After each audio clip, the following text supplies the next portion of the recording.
I want everyone to close their eyes and picture a live NFL football game. Picture the players, the coaches, the crowded stands, and the lights. Now what comes to mind when you think of the broadcasters? You can open your eyes. Most of you probably thought of a man broadcasting the game instead of a woman, but why is this? Our names are Justin and Brian Torres, and our topic for today is sexism in sports broadcasting. The point, however, is that appearance has nothing to do, and should have nothing to do, with sportscasting at all, which requires sports knowledge, credibility, and good voice, and ability to speak in public. This stereotype has been a problem in society and media for decades, and is completely male-dominant. But females are beginning to rise up and moderate the situation because things are changing fast. But can this be something that may not change in society for some time? Our goal today is to educate you on our topic, also to alter your way of thinking, starting off with a specific but crucial stereotype in today's society: sexism in sportscasting. Trending in today's media is the topic of men overpowering the sportscasting world. Why is this? What truly makes men and women different? What we know about stereotypes is that they can affect both men and women. But why do we stereotypically put this towards women more often? We put together a short film to get everyone's wheels turning about our topic. It's our job to change the way you think about women in media. We started off not having an idea at first, but we soon realized that we wanted our project to have something to do with sports. With the help of a few friends and Mr. Emron, we found a new path for our project. There was an ESPN sports journalist that was coming to our school during the last few weeks of our project before the deadline, and it couldn't have been a greater opportunity for my brother and I. Miss O'Neill, the sports writer, was the only interview for our video, but it was a great one. She really had descriptive and beneficial answers that were truly golden for our video. During the interview, we showed her a video called More Than Me. This video showed various tweets concerning women sportscasters and how these tweets affect more than just the person they're directed toward. We will now play our sexism sportscasting film, demonstrating the true meaning behind the stereotype. It will be a short video.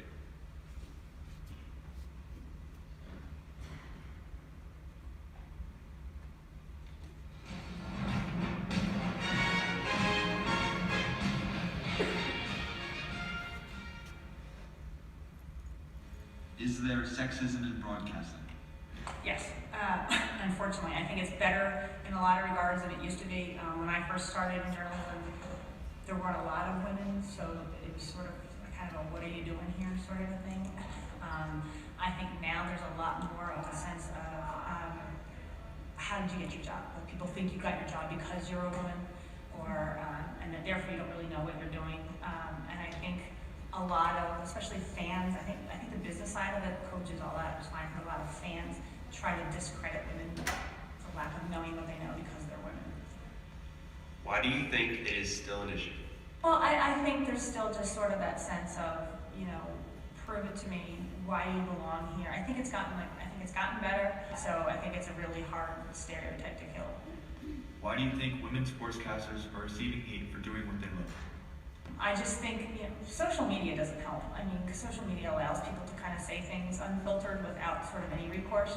I think that maybe there's some envy out there too. I mean, I think a lot of people would like to do what we do, and I think maybe they think that we got the job because we're women, not because we necessarily earned it and we got it over a man.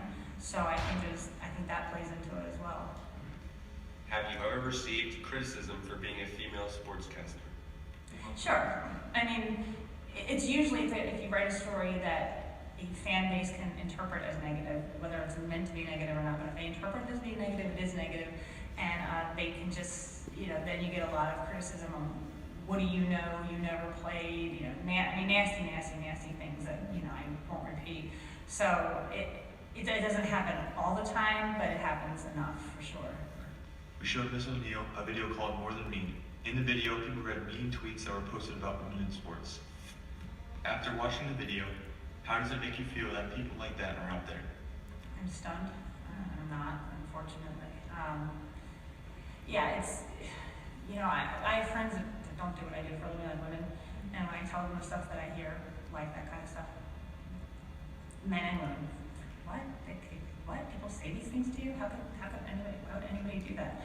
And I don't know the answer, but I wish I could say that they had to search really hard to find those tweets. Every woman who does what I do for a living can find those tweets. What advice would you give to a girl who wants to be a sportscaster? Yeah, I always tell them if you want to do this, do it because you love it. That's the most important thing. Do it because you love it. Have fun. Put your head down. Do your job well. You have to be more prepared than any man out there because people are going to be there to criticize you more quickly, and that's not fair, but that's reality. You can't afford stupid mistakes. And I also just tell them you have to grow a really thick skin, but that doesn't mean you have to tolerate everything.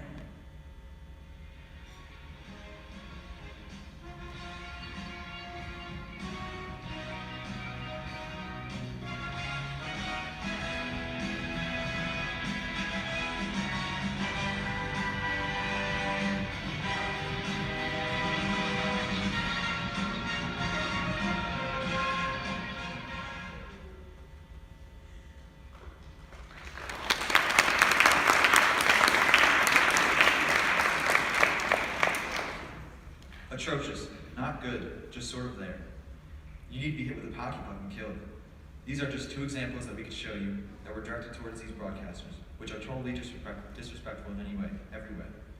But these are things that they're forced to deal with on an everyday basis. Do they really deserve the hate they get? We really do appreciate students, faculty, and parents for taking time out of their day to come and see all of our Belgians. You may go home, talk about these with your family for a day, maybe a few days, but we hope that you see the purpose of these presentations, to open up the public's eyes about these specific topics that are affecting our everyday lives. And we strongly believe that by teaching you these controversies, you can make the change. We would like to thank Ms. Damron, Ms. Smith, and Ms. Hicks. We would also like to thank my parents and Ms. O'Neill.